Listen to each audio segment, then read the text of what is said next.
হুর মানে কি? যে সমস্ত নারীকে আল্লাহ তাআলা জান্নাতে সৃষ্টি করেছেন তাদেরকে বলা হয় হুর। জান্নাতের রমণীদের আল্লাহ তাআলা জান্নাতি পুরুষদের জন্য উপহার হিসেবে রেখেছেন। আল্লাহ তাআলা তাদেরকে জান্নাত প্রাপ্ত পুরুষদের সাথে বিয়ে দেবেন, ফলে তারা স্বামী স্ত্রী হিসেবে চিরকালের জন্য জান্নাতে বসবাস করতে থাকবে। মহান আল্লাহ বলেন, كذلك وزوجناهم بحور عين। আর আমি তাদেরকে বড় চোখ বিশিষ্ট হুরদের সাথে বিয়ে দেব।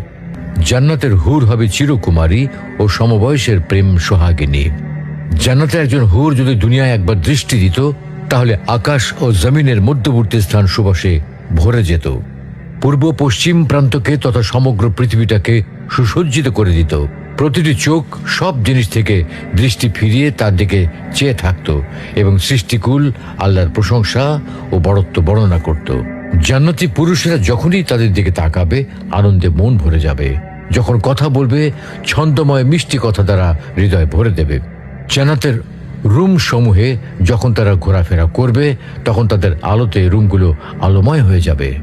জান্নাতের অধিবাসী নারী পুরুষগণ হবে একই বয়সের পরিপূর্ণ যুবক যুবতী। জান্নাতের হুর যখন তার স্বামীর চেহারার দিকে তাকাবে, তখন তার হাসিতে জান্নাত আলোময় হয়ে উঠবে। যখন তারা স্বামীর সঙ্গে কথা বলবে, তখন কতই না সুন্দর হবে সেই কথোপকথন।